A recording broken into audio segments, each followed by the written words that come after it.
In today's video, I'm going to teach you how to use password on iPhone. We'll walk through signing in to the 1Password app on your iPhone and creating a secure password entry step by step, so you know exactly what to expect on each screen. First, open your 1Password app. If it's your first time here, you'll see the welcome screen. Tap sign in.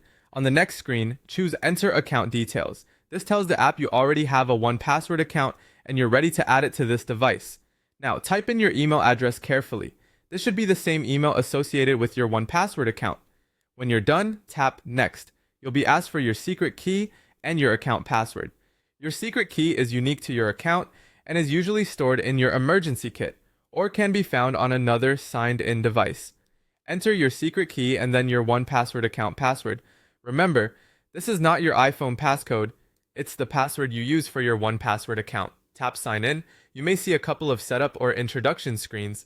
Tap Continue, and then tap Continue again. These screens help confirm your setup and may highlight features. Keep going until you land on the app's homepage. From the homepage, look for the plus icon, usually at the top or bottom of the screen, and tap it. Choose. Create one new item. This opens the item picker where you can decide what kind of item you want to add. Select Password. This option is perfect for storing a standalone password, maybe for a Wi-Fi network, a lock code for a smart device, or a password you'll assign to a service later. Now you can add your password details, give the item a clear title so you can find it easily later.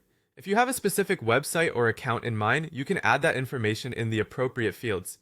For the password itself, you can paste an existing one, or use 1Password's built-in password generator to create a strong, unique password. If you generate one, consider adjusting the length or character types to match any requirements you know about. You can also add notes to capture context, like when you created it or what it's used for. When everything looks good, tap Save. That's it. Your password is now securely stored in 1Password on your iPhone and will sync to your account so you can access it on your other devices. If you want extra convenience later, you can enable Face ID or Touch ID and autofill in the app settings, but for now, you're all set with a saved password and a completed sign-in.